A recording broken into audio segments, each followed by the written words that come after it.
अब आपने एक बात कही कि रेलवे और आर्मी के बाद वक्फ बोर्ड आता है, नहीं, ये गलत है। हाँ मैं। अच्छा। रेलवे के बाद वक्फ बोर्ड की प्रॉपर्टी है, उसके बाद आर्मी की प्रॉपर्टी है हमारे यहाँ। रेलवे के पास जितनी प्रॉपर्टी है उसके बाद वक्फ बोर्ड की प्रॉपर्टी है, और उसके बाद फिर आर्मी की प्रॉपर्टी है। अब आती है बात कि पूरे भारत देश में वक्फ बोर्ड के पास 9.4 लाख एकड़ जमीन है। देखिए, मुसलमान बलात्कार करेगा तो मैं बोलूँ, हाँ जो मुसलमान बम में वो बारूद तो किसी भी मारेगा तो मैं कम्युनिटी से बोलूँ, करेगा तो आप बोलेंगी ना, आप ऐसा तो नहीं। किसी भी कम्युनिटी ये से चीज। करेगा। अब हमारे पश्चिम बंगाल में एक इंटरनी डॉक्टर का रेप हुआ है जिसमें हिंदू भी शामिल है, और मैं हाँ तुमको बता रही हूँ, तुमने मुझसे पूछा नहीं, लेकिन मैं ठीक है। तुमको बता रही हूँ, उसमें हिंदू भी है आरोपी। और मैंने आज ही सुबह में बंगाल के चैनल्स पर मैंने कहा है कि आरोपी कोई भी जात और धर्म का हो, वो जेल के अंदर में होना चाहिए और उसको फांसी की सजा होनी चाहिए। वक्फ बोर्ड ने मुसलमानों की भी जमीन हड़प की है। अब आप सोचिए, मुसलमानों की जमीन भी हड़प की है। अख्तर अली वर्सेस उत्तर प्रदेश वक्फ बोर्ड, अख्तर अली नाम के आदमी की कई एकड़ की जमीन वक्फ बोर्ड ने हड़प की, और उसके बाद फिर अपने ट्रिब्यूनल से, अपने ही कोर्ट से, अपने ही जज से, अपने ही जजमेंट से कह दिया, अख्तर अली अब तुम यहां से निकल जाओ, ये जमीन वक्फ बोर्ड की हो गई। अख्तर अली 11 साल इंतजार करने के बाद न्यायपालिका पहुंचा और कहा, उसने चैलेंज किया वक्फ बोर्ड को, मुसलमान होने के बावजूद, कि ये वक्फ बोर्ड ये हड़प करने के लिए बैठा है, ये लैंड माफिया है, ये जिहाद चला रहा है, इसके अलावा कुछ नहीं चला रहा है। आप सोचें कि आदरणीय प्रधानमंत्री जी ने एक कमेटी बनाई है जिसको डॉक्टर एस जयशंकर देख रहे हैं, और वो यूएन से डायरेक्ट बात कर रहे हैं कि हिंदुओं को बचाया कैसे जा सकता है। इसके अलावा सारे हिंदू, 1 करोड़ 28 लाख हिंदू बांग्लादेश के रोड पर जय श्री राम के नारे लगाए हैं, और उन्होंने कहा है कि हमें हमारा हक चाहिए, और हमें हमारे हक से कोई भी बेदखल नहीं कर सकता है। मैं यही संवाद मैं पाकिस्तान के हिंदुओं को भी देना चाहती हूँ। नजरें झुकाकर मत जियो, घबरा कर मत जियो। जबान में अपना हक मांगने के लिए जबान में थरथराहट नहीं, जबान में गड़गड़ाहट होनी चाहिए। वक्फ बोर्ड का अपना ट्रिब्यूनल कोर्ट होता है, और उनका अपना जज होता है, उनके अपने वकील होते हैं, और उनका अपना ही दलील होता है। उनके पास एक ब्लूप्रिंट होता है मुगल के जमाने का, उनके पास एक फैमिली ट्री होती है मुगल के जमाने की। उस फैमिली ट्री को वो खोलते हैं और कहते हैं कि अकबर बादशाह यहाँ से गुजरे थे, यहाँ पर उन्होंने घोड़ा रोका था, और ये घोड़ा रोकने वाली जो जगह है ना नाजिया जी, ये आपका घर है, इसीलिए अब ये मेरा हो गया, ये वक्फ बोर्ड का हो गया। है ना, लिखा हुआ है ना, आप खुद पढ़ ले रहे हैं ना।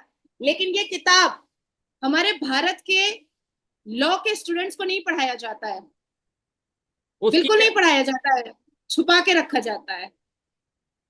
उसकी क्या रीजन है? उसकी रीजन ये है कि ये जी तो दोस्तों, मैं हूं सुहेब चौधरी और आप देख रहे हैं मेरा और आपका YouTube channel real entertainment TV. सबसे पहले आपकी मोहब्बतों का बहुत शुक्रिया कि आप मुझे मेरे चैनल को सपोर्ट करते हैं, और बहुत सी मुसीबतों के बावजूद, फायरवॉल का मैंने जिक्र किया था, उसके बावजूद भी जिस तरीके से आप बाकायदा तौर पे सर्च करके मेरे चैनल को, हमारी वीडियोस को देखते हैं, उसके लिए आपका बहुत शुक्रिया। लेकिन वीडियो में आगे बढ़ने से पहले, नाज़िया इलाही खान जी से बात करने से पहले, मैं एक रिक्वेस्ट करना चाहूंगा कि आप जितना मतलब वीडियो को देखते हैं, ज्यादा से ज्यादा शेयर भी किया करें, लाइक किया करें, जिससे रिकमेंडेशन में कुछ बेहतरी आती है। नाज़िया इलाही खान हमारे साथ मौजूद हैं। आज से अगर हम बात करें 1 माह पहले की या कुछ टाइम पहले की बात करें, जब नाज़िया जी से वीडियोस करते थे, तो आप में से ही शायद कुछ लोग मुझे ये कहते थे कि आप नाज़िया इलाही खान को इनवाइट करते हैं, नो डाउट वो इंटरनेशनल अफेयर्स के ऊपर नॉलेज रखती हैं, लेकिन एक कम्युनिटी को, वो मुस्लिम कम्युनिटी को टारगेट करती हैं। लेकिन अब ये जो रिसेंट वीडियो उनकी की, उसमें मुसलमानों के हवाले से डिस्कशन की गई, अच्छी खासी डिस्कशन की गई, लेकिन मैं साथ साथ स्क्रीनशॉट भी लगाऊंगा।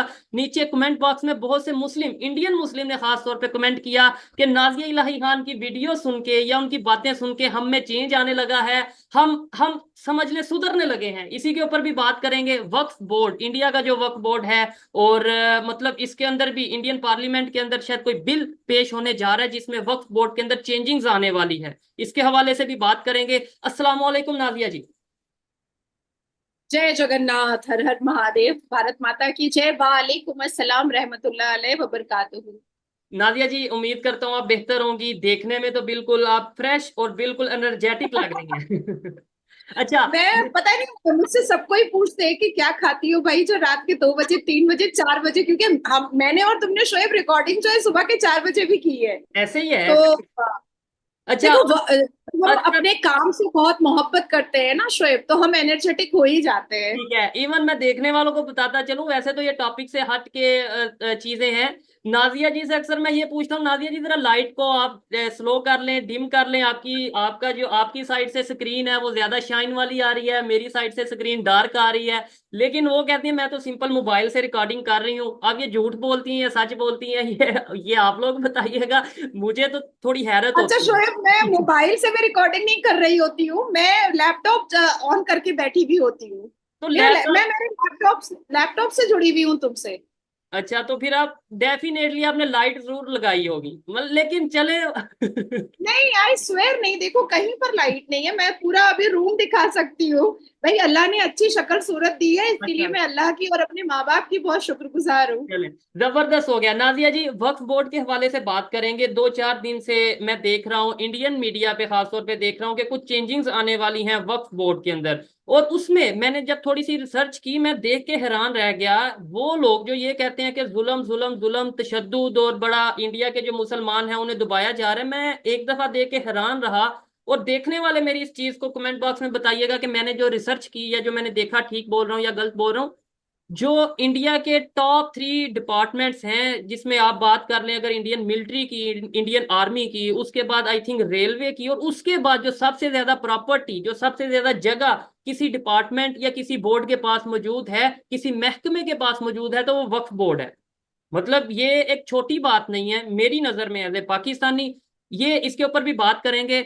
लेकिन नाजिया जी, आपकी लास्ट वीडियो में बहुत से लोग कमेंट ये कर रहे थे मुस्लिम कम्युनिटी से, मतलब खास तौर पे, कि भाई नाजिया इलाही की बातें हमें अब समझ आने लगी हैं। क्या कहना चाहेंगे उन लोग, ओवरऑल सब के लिए, जो लोग भी ये कमेंट कर रहे हैं, जो आपकी बातों को अप्रिशिएट करने लगे हैं, उसके ऊपर आप क्या कहना चाहेंगी? ये चेंज एजुकेशन की वजह से है, ये चेंज जो गवर्नमेंट फैसिलिटीज प्रोवाइड कर रही है उस वजह से है, या फिर कोई और रीजन है?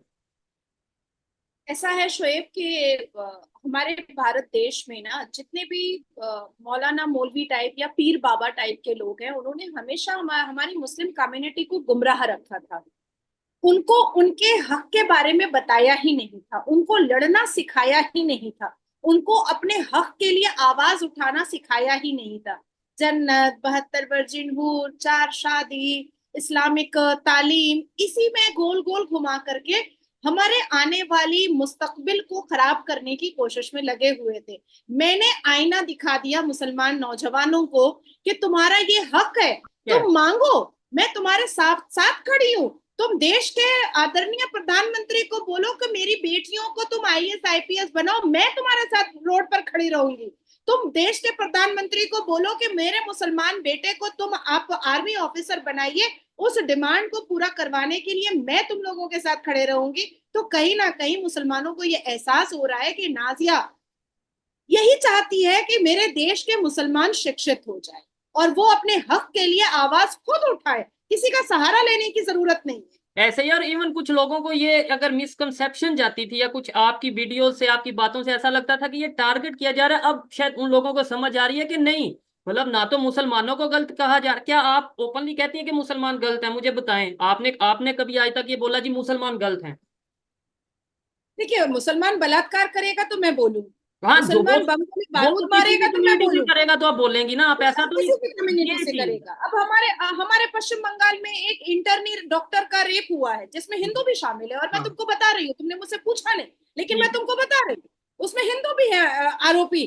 और मैंने आज ही सुबह में बंगाल के चैनल्स पर मैंने कहा है कि आरोपी कोई भी जात और धर्म का हो, वो जेल के अंदर में होना चाहिए और उसको फांसी की सजा होनी चाहिए। ये चीज है। अब हिंदू भी ये कह देंगे लो जी नाजिया इलाही खान तो हिंदुओं के अगेंस्ट बोल रही है। और भाई थोड़ा सा समझने की जरूरत है, जो गलत करेगा, जहां गलत होगा उसके लिए आवाज और बेहतरी के लिए आवाज उठाई जाती है, चाहे मैं उठाऊं या नादिया जी उठाएं।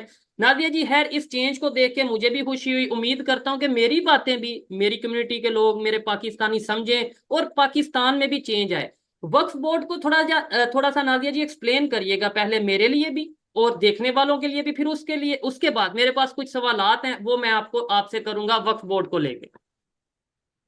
तो शायद सवाल करने की जरूरत ही ना पड़े, मैं इतना अच्छे से एक्सप्लेन कर। वक्फ बोर्ड 1931 में ब्रिटिश के हाथों फॉर्म किया हुआ। हमारे देश में कुछ ऐसे मुसलमान हैं जो अपनी मुफाद के लिए, अपने फायदे के लिए ब्रिटिश का और जिन्ना का शरिया लॉ, वक्फ बोर्ड, ऐसी बहुत सारी चीजों को आज तक लेकर चल रहे हैं, क्योंकि इससे उनका फायदा बहुत हो रहा है। तो ब्रिटिश ने 1931 में वक्फ बोर्ड को फॉर्म किया था, स्टैब्लिश किया था, और 1954 में नेहरू जी के नेतृत्व में वक्फ बोर्ड को एक कमिटी बनाई गई, एक ऑर्गेनाइजेशन बनाया गया, लेकिन इरादा बहुत अच्छा था। सोशल अवेयरनेस और सोशल वेलफेयर करने का इरादा था, जिससे मुस्लिम कम्युनिटी में शिक्षा के ऊपर काम हो, उनके उनके फलाह और बहबूद के ऊपर काम हो, उनकी तरक्की के लिए काम हो, उनके उनके उनको और बेहतर बनाने के लिए काम हो, मुसलमानों को ग्रूम करने के लिए काम हो, बहुत सारी स्कूलें खुल जाए, बहुत सारे मदरसे खुल जाए, बहुत सारे एकेडमिक क्वालिफिकेशन की जगह खुल जाए। इसके लिए वक्फ बोर्ड को बहुत सारे प्रावधान और बहुत खुली छूट दी गई। हालांकि हालांकि 1947 में जब देश का बंटवारा भी हुआ और देश आजाद भी हुआ, तो भारत से जाने वाले जो पाकिस्तान को उन्होंने चूज किया और वो चले गए, उन्होंने अपनी सारी संपत्ति को वक्फ बोर्ड को दिया, क्योंकि नेहरू जी ने वक्फ बोर्ड बना दिया था।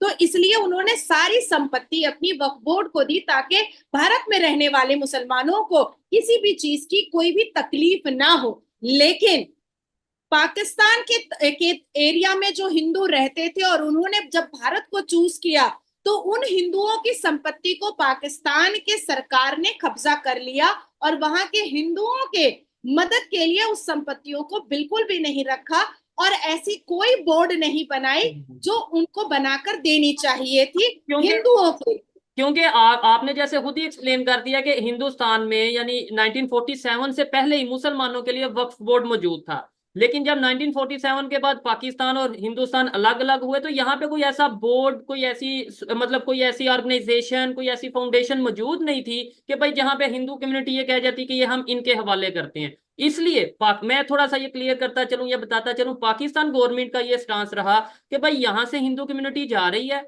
ये यहाँ से जाएगी और वहां से जो मुसलमान आएंगे उनके हिस्से की जगह हम इन्हें दे देंगे, यानी कि हम इस तरीके से थोड़ा शिफ्ट कर लेंगे। जबकि बहुत सी ऐसी प्रॉपर्टी थी सिंध के इलाके की, अगर बात करें, बहुत से ऐसे मैंने सुना है, मैंने देखा है कि बहुत बहुत बड़ा रकबा था जो कि हिंदू कम्युनिटी का था, लेकिन वो फिर जिस तरीके से डिस्ट्रीब्यूट किया गया और ये सारी चीजें, नादिया जी, लेकिन इंडिया में इसके बरक्स हुआ, इसके उल्ट हुआ। नहीं, आपके सिंध के पास और आपके बलोच के पास जितनी भी कैंटोनमेंट आर्मीज की जमीन है ना, वो हमारे हिंदुओं की जमीन है, जिसको अपनी मिलिट्री के लिए और अपनी ताकत के लिए पाकिस्तान ने उस जमीन को हड़प किया, अपने कब्जे में लिया और अपनी मिलिट्री ताकत को वो जगह दे दी ताकि वो वहां पर अपना काम कर सके। यहाँ तक कि आपको याद होगा कि जब पहली बार न्यूक्लियर बॉम्ब का टेस्ट पाकिस्तान में जिस जमीन पर हो रहा था, वो जमीन को बर्बाद जो कर दिया पाकिस्तान की सरकार ने, क्योंकि अब वहां तो ना फसल होता है ना कुछ भी होता है, वो भी हमारे हिंदुओं की छोड़ी हुई जमीन थी। इतिहास के पन्नों को खोलना मुझे बहुत पसंद है और मैं इतिहास के पन्नों को बहुत बारीकी से पढ़ती हूँ। अब आपने एक बात कही कि रेलवे और आर्मी के बाद वक्फ बोर्ड आता है, नहीं, ये गलत है। हाँ अच्छा। रेलवे के बाद वक्फ बोर्ड की प्रॉपर्टी है, उसके बाद आर्मी की प्रॉपर्टी है हमारे यहाँ। रेलवे के पास जितनी प्रॉपर्टी है उसके बाद वक्फ बोर्ड की प्रॉपर्टी है और उसके बाद फिर आर्मी की प्रॉपर्टी है। अब आती है बात कि पूरे भारत देश में वक्फ बोर्ड के पास 9.4 लाख एकड़ जमीन है। 9.4 लाख एकड़ जमीन है, जिसमें 80% से ज्यादा जमीनों पर डिस्प्यूट और केसेस चल रहे हैं। मतलब इसका ये है कि अभी आप कंफ्यूज मत होइए, शक्ल कंफ्यूजन वाला मत बनाइए। मुझे समझ नहीं आ रहा ना, मतलब के केसेस चल रहे हैं, यानी अगर बोर्ड भी है तो फिर केसेस चल रहे हैं, इसका मतलब कब्जा वगैरह का इशू, जो मुझे तो मतलब हाँ, समझ आता है। क्योंकि क्योंकि आजादी के वक्त में जब उनके पास कुछ एकड़ जमीन थी जो छोड़ी हुई थी, उसको उन्होंने कब्जा कर करके 9.4 लाख एकड़ बना लिया। अब वक्फ बोर्ड वालों का कहना है कि ये तो डोनेट की हुई जमीन है, दरगाह के लिए, कब्रिस्तान के लिए, स्कूल के लिए, मदारस के लिए, इमामबाड़े के लिए, इन सब चीजों के लिए डोनेट की हुई है। अब सवाल ये पैदा होता है कि जब एक व्यक्ति ने डोनेट कर दिया है आपको, तो फिर वो न्यायपालिका क्यों जा रहा है, वो कोर्ट क्यों जा रहा है और आपसे केस क्यों लड़ रहा है और आपको कटघरे में खड़ा क्यों कर रहा है? ये सवाल पैदा होता है। 80% मैंने आपको इसलिए बताया क्योंकि 20% तो उनके पास थी वक्फ बोर्ड की जमीन, जो वाकई में नेहरू के जमाने में और ब्रिटिश ने और जो पाकिस्तान चले गए थे मुसलमान, उन्होंने उनको वक्फ किया था, उनको डोनेट किया था, वो उनके पास जायज जमीन है। लेकिन कब्जा करने का सिलसिला कैसे स्टार्ट हुआ ये मैं आपको बताना चाहती हूँ।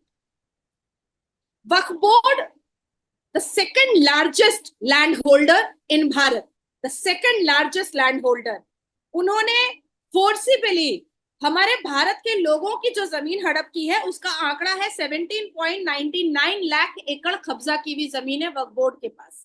उसके बाद फिर रेलवे की जमीन 12.09 लाख एकड़ उन्होंने कब्जा कर लिया है। उसके बाद वक्फ जो है वो 4860 किलोमीटर स्क्वायर फीट जो है वो अभी रिसेंटली उसने कैंटोनमेंट आर्मी की प्रॉपर्टी को कब्जा करके रखा हुआ है। अब मैं आपको बताना चाहूंगी कि मेरे हाथ में यहाँ पर वक्फ बोर्ड का वक्फ एक्ट की किताब है, ये देखिए लिखा हुआ है ना, द वक्फ एक्ट 1995 है ना, लिखा हुआ है ना, आप खुद पढ़ ले रहे हैं ना। लेकिन ये किताब हमारे भारत के लॉ के स्टूडेंट्स को नहीं पढ़ाया जाता है, बिल्कुल नहीं पढ़ाया जाता है, छुपा के रखा जाता है। उसकी क्या रीजन है? उसकी रीजन ये है कि ये जो वक्फ बोर्ड बना है इसमें संशोधन पहले भी हुए हैं, इम्प्लीमेंट किए, कोई नया नहीं होता है, पहले भी हो चुके हैं। नेहरू जी के जमाने में हुआ, उसके बाद फिर इंदिरा गांधी जी के जमाने में हुआ, फिर मनमोहन सिंह जी के जमाने में 2013 में हुआ।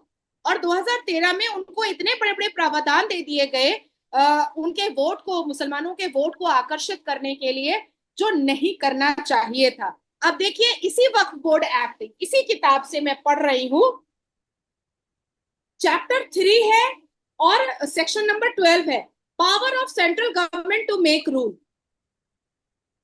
तो आज सेंट्रल गवर्नमेंट या मोदी जी की सरकार के नेतृत्व में अगर वक्फ बोर्ड में संशोधन करने के लिए आवाज उठाई गई है तो ये पावर है, कानून के मुताबिक है, पावर है कानून के, और वक्फ बोर्ड के कानून के हिसाब से वो संशोधन कर रहे हैं। ऐसा नहीं है कि वो उन्होंने कोई इम्प्लीमेंट कर दिया है या कोई अलग से कानून ले आया, ठीक है। अब बात आती है कि झगड़ा और मसला यहाँ पर खड़ा होता है कि वक्फ बोर्ड ने अपना जो ये एक्ट बनाया है, अपनी जो ये किताब बनाई है, इस किताब में कुछ ऐसे सेक्शंस हैं जो खतरे से खाली नहीं है, जिससे दिल धड़कने उठेगा। जैसे कि वक्फ बोर्ड अगर मेरी संपत्ति को आता है और कहता है कि नाजिया इलाही खान, ये आपकी संपत्ति हमें पता चली है कि ये वक्फ बोर्ड की संपत्ति है और ये आपका नोटिस है, आपको 3 महीने में ये संपत्ति खाली करनी पड़ेगी, तो मैं कोर्ट, देश के, भारत देश के कोर्ट में नहीं जा सकती। अच्छा, वक्फ बोर्ड का अपना ट्रिब्यूनल कोर्ट होता है और उनका अपना जज होता है, उनके अपने वकील होते हैं और उनका अपना ही दलील होता है। उनके पास एक ब्लूप्रिंट होता है मुगल के जमाने का, उनके पास एक फैमिली ट्री होती है मुगल के जमाने की। उस फैमिली ट्री को वो खोलते हैं और कहते हैं कि अकबर बादशाह यहाँ से गुजरे थे, यहाँ पर उन्होंने घोड़ा रोका था और ये घोड़ा रोकने वाली जो जगह है ना नाजिया जी, ये आपका घर है, इसीलिए अब ये मेरा हो गया, ये वक्फ बोर्ड का हो गया। तो जज भी उनका, जजमेंट भी उनका, ट्रिब्यूनल भी उनका, कोर्ट भी उनका, वकील भी उनका, और इस तरह से उन्होंने हजारों लाखों संपत्तियां लोगों की हड़प करके रख ली। अब कुछ मिसालें मैं आपको दे देना चाहती हूँ जो आपको समझ में आएगा कि मैं गलत नहीं बोल रही। तमिलनाडु का एक किसान था, 2021 की घटना है। तमिलनाडु का एक किसान था जिसने, जो अपने खेत को बेचना चाहता था और वो बेचारा रजिस्ट्रार के पास गया और उसने कहा कि मुझे खेत बेचना है, अपनी बेटी की शादी करनी है। बाद में पता चला कि उसकी संपत्ति को वक्फ बोर्ड ने ले लिया है। ठीक है, उसे तो उन्होंने कहा कि हाँ ये मेरा है, हाँ, ठीक है। अब फिर मैं तमिलनाडु की ही बात बता रही हूँ। तमिलनाडु का एक गांव है, उसमें वो उस पूरे गांव को वक्फ बोर्ड ने कहा कि ये मेरी संपत्ति है। यहाँ तक के 1500 साल की पुरानी एक मंदिर है, उस मंदिर को भी कह डाला कि अरे ये तो पहले मस्जिद थी, हमारे बाबर साहब और अकबर मुगलों ने इसको इसको मस्जिद बनाया था, आप लोगों ने मंदिर बना दिया। भाई इसका पूरा पेपर है हमारे पास, ये 1500 साल पुरानी मंदिर है, नहीं ये पूरा मेरा है। अब मैं आपको, चलिए ये तो हिंदुओं की बात हो गई, लोग सोचेंगे कि मैं हिंदुओं की सिफारिश कर रही हूँ। हाँ, वक्फ बोर्ड ने मुसलमानों की भी जमीन हड़प की है। अब आप सोचिए, मुसलमानों की जमीन भी हड़प की है।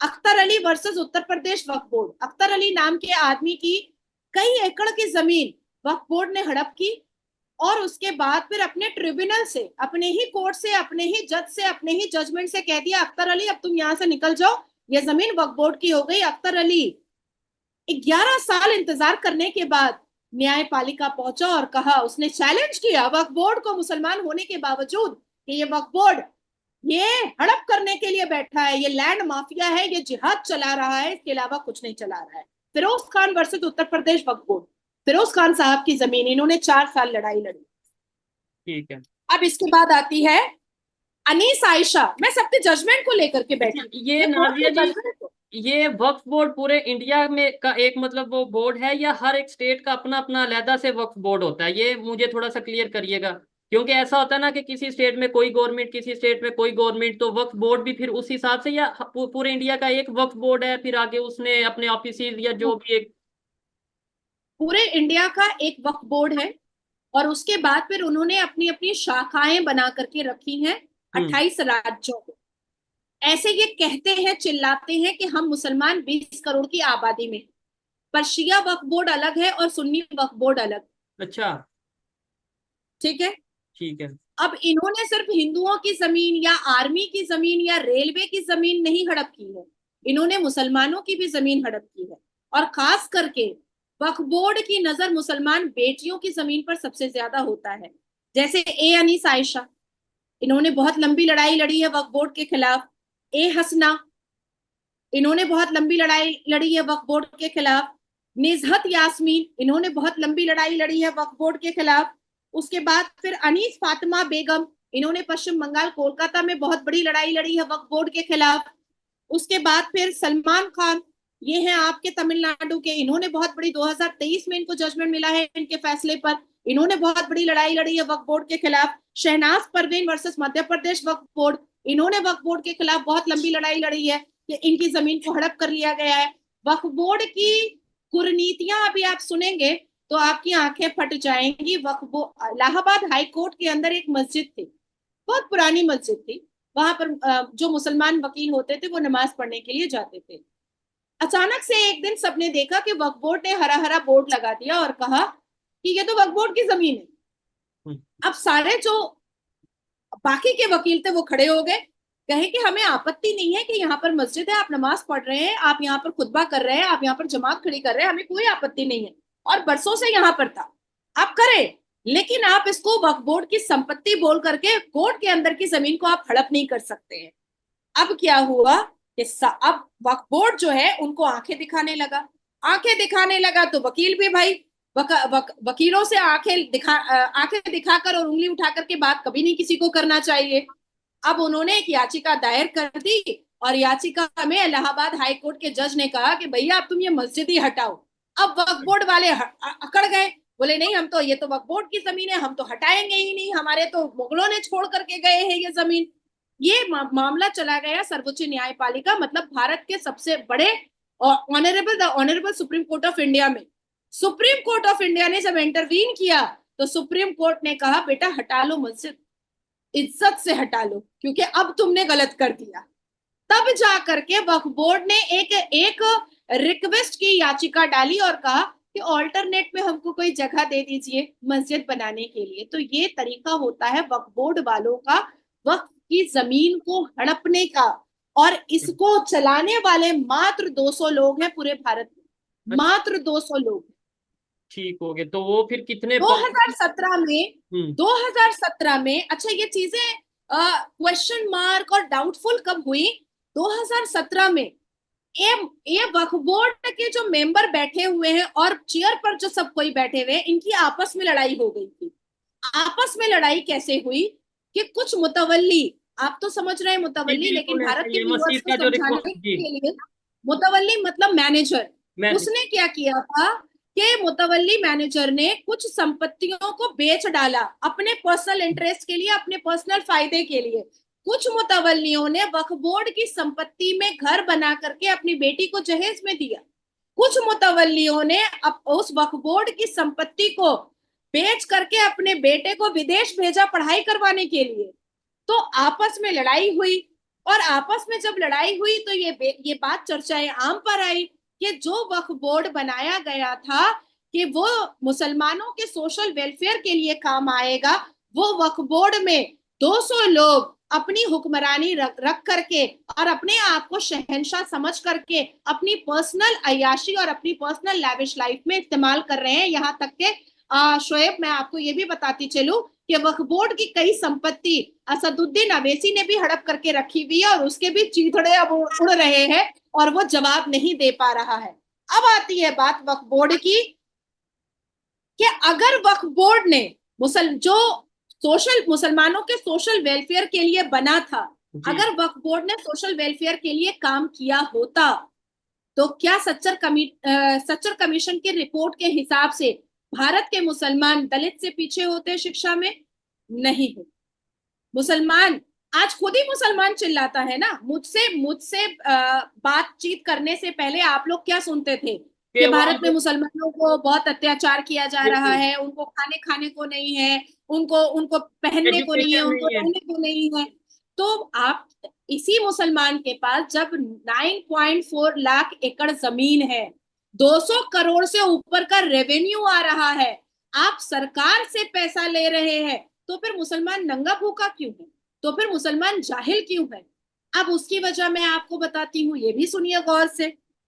उत्तर प्रदेश के आगरा में 8,436 प्रॉपर्टी वक्फ बोर्ड के अंदर में है, जिसमें 605 दरगाह, मजार और मकबरा बना हुआ है, ईदगाह 18 बना हुआ है, कब्रिस्तान 884 बना हुआ है, मदरसा 83 बना हुआ है, मस्जिद 580 बना हुआ है, स्कूल 0, स्कूल एक भी नहीं। अच्छा, ये मैं पूरे डेटा लेकर के बैठी।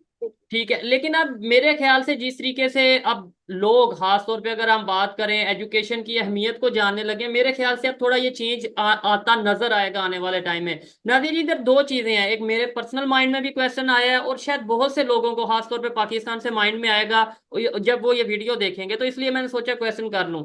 लोग ये सोचेंगे कि यार चाहे यूनिफॉर्म सिविल कोड हो, चाहे वक्फ बोर्ड हो, ये मतलब ये जो से जितने भी पार्लियामेंट के अंदर बिल पेश किए जाते हैं ये मुसलमानों के अगेंस्ट होते हैं, तो इसका मतलब है मोदी गवर्नमेंट मुसलमानों के अगेंस्ट है। लेट्स सपोज आपसे कोई ये क्वेश्चन करता है, आप उसका क्या आंसर करेंगे? यूनिफॉर्म सिविल कोड सिर्फ मुसलमानों के लिए तो नहीं आ रहा है शायद, हाँ, लेकिन जो एक इमेज किया जाता है, जो पोर्ट्रे किया जाता है, वो तो यही है ना कि जो यूनिफॉर्म सिविल कोड मतलब मुसलमानों का जो सा वो के खिलाफ है। नहीं, कोई सिख तो नहीं रो रहा है, कोई ईसाई तो नहीं रो रहा है, कोई हिंदू तो नहीं रो रहा है, तो आखिर मुसलमान रो क्यों रहे हैं यूनिफॉर्म सिविल कोड से? ये भी तो वजह जाननी बहुत जरूरी है ना। ये वजह ही तो मुसलमान नहीं बता रहे हैं कि वो रो क्यों रहे हैं। भाई सिखों ने तो बोला कि हम स्वागत करते हैं यूनिफॉर्म सिविल कोड का, हिंदुओं ने कहा कि हम स्वागत करते हैं यूनिफॉर्म सिविल कोड का, क्रिश्चियन ने कहा कि हम स्वागत करते हैं, सारे धर्मों ने कहा कि हम स्वागत करते हैं। आखिर मुसलमानों को आपत्ति क्या है यूनिफॉर्म सिविल कोड से? ये भी तो बताए, लिखित रूप में बताए भाई। हम तो ऐसे नहीं कह रहे हैं कि आप हवा में बताइए, आप लिखित रूप में बताइए। अब बात आती है कि मुसलमान कहेंगे कि हमको 4 शादी नहीं करने दिया जा रहा है, तो मत करो ना, क्या प्रॉब्लम है? अच्छा ही है, एक शादी करो या दो बच्चे पैदा करो, उसको अच्छे से लिखाओ पढ़ाओ बड़ा करो, और जिस देश में आप रहते हो उस देश के संविधान को अगर आप नहीं मानोगे तो कैसे चलेगा? अच्छा, बांग्लादेश के जो मिनोरिटीज हैं बॉर्डर के ऊपर आती नजर आ रही हैं, पहले तो ये सिर्फ न्यूज थी, अब प्रॉपर मैंने वीडियो देख ली है और वो आके रिक्वेस्ट कर रहे हैं कि हमें इंडिया में आने दें। अब सवाल इधर ये है कि भाई क्या इंडिया की गवर्नमेंट उन्हें आने देंगी? डेफिनेटली इलीगल वे में तो ऐसे तो कोई भी आके कहेगा, ऐसे तो सारा एक सिस्टम खराब हो जाता है। तो क्या उसका हल क्या देखा आपने, या क्या हल आपको लगता है होना चाहिए? बहुत खूबसूरत सवाल आपने शोएब किया है। देखिए, सिटीजनशिप अमेंडमेंट एक्ट बिल के हिसाब से हमने नागरिकता देने की बात कही है, पर 2014 से पहले जितने भी हिंदू पाकिस्तान से, सीरिया से या अलग अलग देशों से जो आए हैं बांग्लादेश से, हम उनको नागरिकता दे भी रहे हैं। 2024 के लोकसभा इलेक्शन के ड्यूरेशन में भी हजारों लोगों को नागरिकता मिली है, उनको सर्टिफिकेट मिला है बजाते।